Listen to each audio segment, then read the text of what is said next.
Call తీసుకుందాం. కడప నుంచి అరుణ్ కుమార్ గారు, నమస్తే సార్. ఇందా మీరు కాల్ చేసినట్టున్నారు, అప్పుడు బ్రేక్ టైంలో ఉన్నట్టు వల్ల మీ ఏ రకమైనటువంటి సమస్యలు ఎదుర్కొంటున్నారు? ఈ కూటమి ప్రభుత్వం తీసుకునేటువంటి నిర్ణయాలు మీకు ఒక రకమైనటువంటి శాపంగా మారాయి అనేది అందరి ఆవేదనగా మనం వింటున్నాం.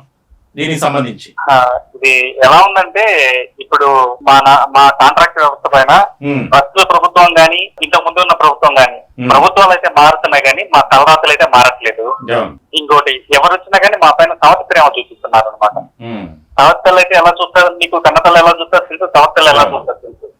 2 నెలల నుంచి జీతాలు రాలేదంటే ఆ ఉద్యోగ పరిస్థితి ఎలా ఉంటదండి? ప్రస్తుతం ఏదన్నా ఒక మన చిన్న హోటల్లో పనిచేసినా గానీ పొద్దు నుంచి సాయంత్రం వరకు పనిచేస్తే డబ్బులు ఇవ్వంటే కదలదు అనమాట. అలాంటిది 2 నెలల నుంచి జీతం లేకుండా వెట్టి చాకరీ చేపిస్తున్నారు. సమాన పనికి సమాన వేతనం అని చెప్పి సుప్రీంకోర్టు తీర్పిచ్చా గానీ దాన్ని అమలు వచ్చే దాఖలాలు ఉండవు. మనం మనం రిప్రజెంటేషన్స్ ఇస్తున్నా గానీ అందరికి చెప్తున్నా గానీ తిరిగి కాళ్ళు జరుగుతున్నాయి గానీ ఫలితం మాత్రం శూన్యం అండి. ఎంత ఇక్కడ ఇప్పుడు మగవాళ్ళ పరిస్థితి అంటే వేరు. ఆ తోటి నర్సింగ్ స్టాఫ్ ఉన్నారు, పాపం వాళ్ళు చూస్తుంటే వాళ్ళు చెప్తుంటే వాళ్ళు ఎలా ఉన్నారంటే 12 గంటలు అంటారు, 24 గంటలు అంటారు. వాళ్ళు అంత కష్టపడుతుంటే ఎలా ఉంటదండి? ఇప్పుడు మేము అడిగేది ఏంద్రా అంటే, ఇప్పుడు సమాన పనికి సమాన వేతనం అంటున్నాము, రెగ్యులరైజేషన్ చేయాలంటున్నాము. వాళ్ళు ఎలా ఉన్నారంటే ప్రస్తుతానికి వీళ్ళకి జీతాలు ఇస్తే చాలు, వాళ్ళు మనల్ని ఏం అడగరు అని అనుకునే విధంగా చేయాలని ఇలా చేస్తున్నారేమో కూడా అని ఒక రకంగా ఆలోచించాలి.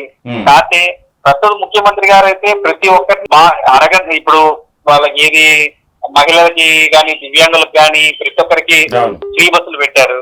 దానివల్ల ఎవరికి లాభమో ఎవరికి ఏదో తెలియదు కానీ పనిచేసే ఉద్యోగులకి కష్టపడుతున్నాము, కష్టపడే వాళ్ళకి వాళ్ళ కష్టాన్ని గుర్తించి వాళ్ళకి ఇది చేయకుండా ఈహెచ్ఎస్ అండి. ప్రస్తుతానికి ఏదైనా రోగం వస్తే ఒక హాస్పిటల్కి వెళ్తే ఇప్పుడు ఈ టైంలో 2 నెలలు 3 నెలలు జీతం రాదు.